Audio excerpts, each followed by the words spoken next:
Thank you for viewing this innovation blog brought to you by the Prosecutors Center for Excellence. My name is Sophia Roach, and I'm joined by District Attorney Gordon McLaughlin from Colorado's 8th Judicial District. And he's here to talk to us about a rather impressive expansion of diversion programming in his jurisdiction. So first, DA McLaughlin, if you could tell us a little bit about the 8th Judicial District, just a little bit about the population and character of the location you're serving. Yeah, so the 8th Judicial District is located in northern Colorado. We comprise both Larimer and Jackson counties. So we're a pretty huge geographical area. Larimer County itself is bigger than the state of Delaware, and we're about 370,000 people. Most of those are located down here in the Front Range. So our biggest city is Fort Collins, which is where I'm located here in the county seat. We also have Loveland here along I-25, but then we expand quite a bit into rural and mountainous areas, all the way up into Rocky Mountain National Park and 13,000 foot peaks. Wow. How many prosecutors do you have serving that area? We have about 42 prosecutors in our office. Okay. And if you could tell us a little bit about your previously existing diversion programs and then what this expansion means for you all. Yeah, so we had run a pilot diversion program a couple years back before COVID and had put just a handful of people through adult diversion. We've had a juvenile diversion program that's been pretty robust for quite a few years. When I came into office 2 years ago, I saw the need to really expand our adult diversion program. And instead of putting a handful of people, our goal was to put a few hundred people through it and really make that a significant part of how we handle lower level cases here in our jurisdiction. And so what did you do specifically? Did you expand the eligibility for the crimes or the individuals? Yeah, we expanded the eligibility really significantly. So now we have a team of folks, diversion staff members, who are reviewing essentially our entire first appearance misdemeanor petty offense dockets and proactively trying to find good candidates for diversion programs, folks that are going to be amenable to treatment, folks that are going to benefit from the programs, and folks whose risk of recidivism is going to be low with some simple connections to resources. And so they're going through those dockets and actually screening people out. We're also taking referrals from our docket attorneys, and I've made it a point to those attorneys that they should really be thinking with a critical eye when they're reviewing cases about, hey, is diversion, is restorative justice, are these things options outside the traditional prosecution realms on the cases they have in their dockets? And the benefit to them, of course, is also they get to offload those cases to our diversion department. So it can really be a great resource management tool as well. Now, you've said that when you came into office, you knew diversion needed to be expanded and that you've pushed your attorneys and built this team to look at it. But why is that? What do you see as being the biggest benefit for increasing eligibility for diversion? So the majority of people that come into the criminal justice system, certainly here in Larimer County, are good folks that have made a mistake. And if our goal is community safety and therefore to reduce recidivism, we need to make sure that we are getting folks addressed in a way that's going to look at the underlying issues that brought them into the criminal justice system and hopefully give them the tools to not repeat those behaviors. And so often the best way to do that is by hooking them up with some sort of resource, some sort of tool, some sort of class that's going to allow them to do that. The other benefit is that it happens really quickly. So when we're diverting those folks, again, that team is proactively screening them in that first appearance docket. So right when they come in, and if those people accept the diversion contract, then they are immediately getting on track with those things. And our typical diversion contract is about 3 months. And very often the people that are on those contracts complete it well before that 3 months is even up.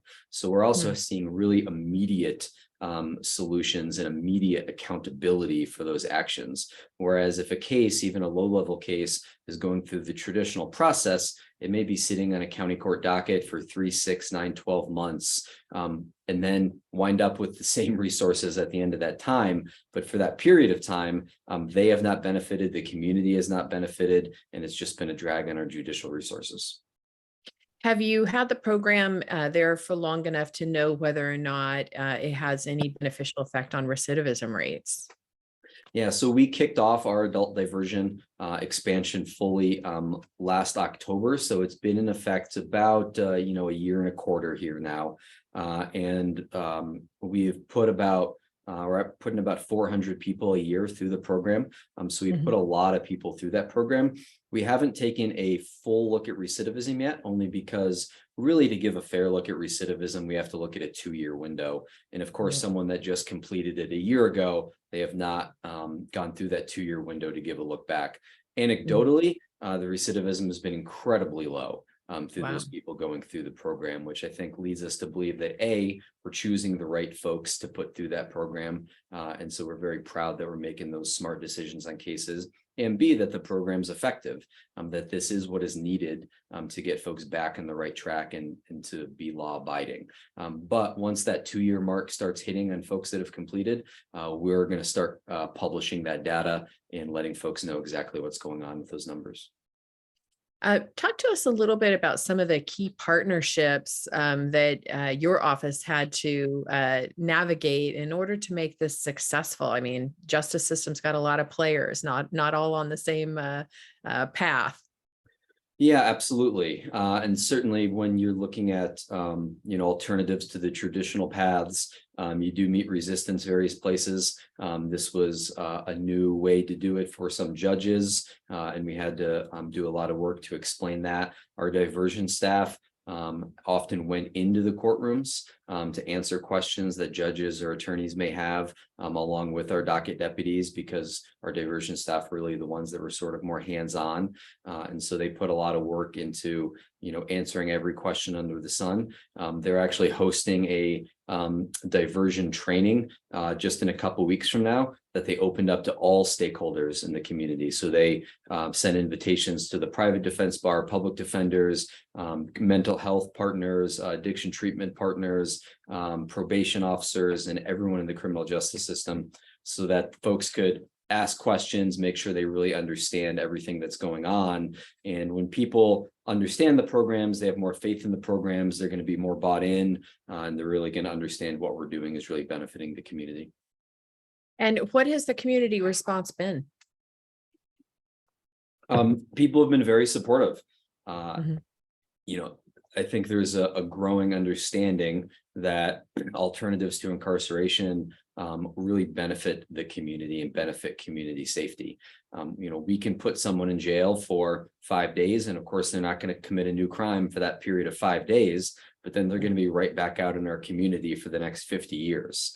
And so we need to look at community safety in a really long-term lens. And I think the community understands that. So rather than putting someone in jail for 5 days, if we are having them complete an anger management course, say, or complete some substance abuse education, those things can really impact their behaviors down the road and keep our community safe longer term. And it also saves resources, saves taxpayer dollars. And those things are always very persuasive to people as well.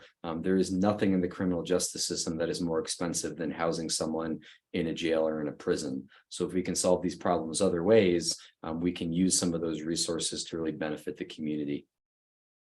Now, I note that you've gotten actually a fair amount of really nice press on this. This is one of the articles out of a local newspaper. Who are the participants in the photograph?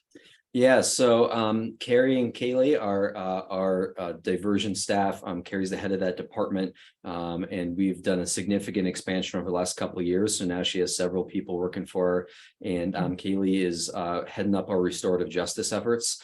And so they're both great advocates for this program and have really built it up from essentially nothing into what it is and what it's going to continue to grow into. And so their efforts have been really crucial to making this happen, because you need someone really driving these efforts. Back to your question about stakeholders, you need someone really bringing these stakeholders together and reaching out. One of the big keys to our restorative justice effort is the community participation. And so having folks with lived experiences, having victim victims or victim representatives be part of these programs. Takes a lot of work to have those folks involved. And it really takes sort of caring and compassionate and dedicated people. And so we're very lucky to have a great diversion department. Now, I think a lot of offices across the country are familiar with diversion programming for various types of crimes. They may not have as robust a program as what you've been able to roll out recently. But I think fewer offices probably participate in restorative justice programming. Can you just talk briefly about what your program aims to do and the kind of most common crimes where that seems to be an appropriate avenue for diversion? Yeah, so restorative justice is really a person-centered approach that is trying to make sure that a defendant or someone in the criminal justice system understands the harm they caused, with the thinking that if you truly understand the damage done, you are not going to repeat that behavior. We have found it to be very successful so far. We have been expanding it in our juvenile realm under the program called Think Through. And so we have some Think Through programs for various activities that juveniles run into, gun safety, for instance, sexting, and some other things where kids can run afoul of the law. We get referrals from schools, from SROs, from probation, pretrial, and cases that come into our office.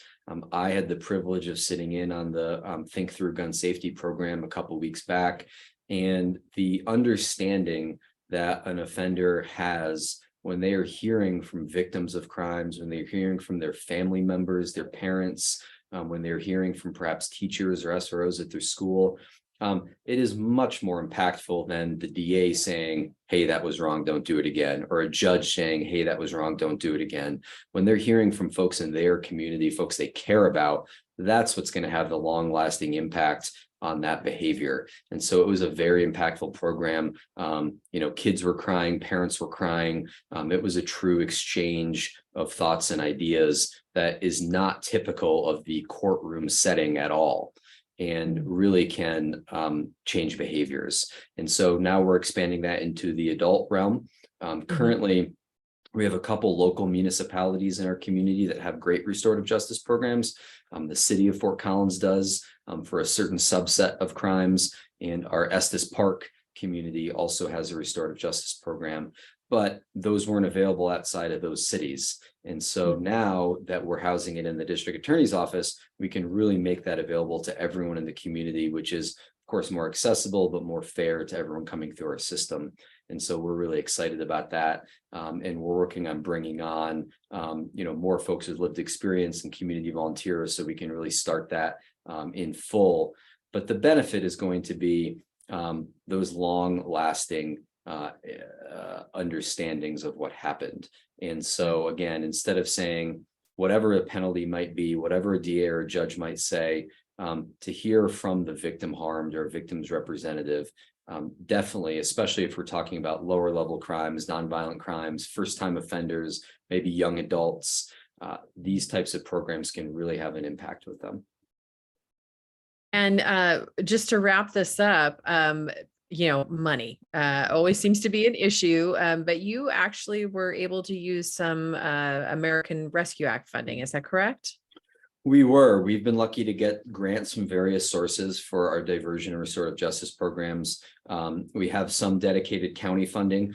We also got a behavioral health service grant through our county. That is a taxpayer county grant that goes to various behavioral health issues in the county.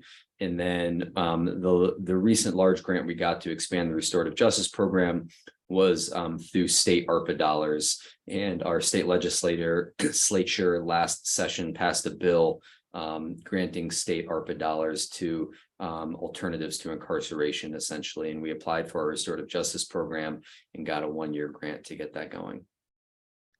So anything else you'd like to add for others that are considering expanding or maybe initiating diversion programs in their jurisdiction? No, I would just encourage folks to give it a shot. It's really exciting to see, and the results so far have been great.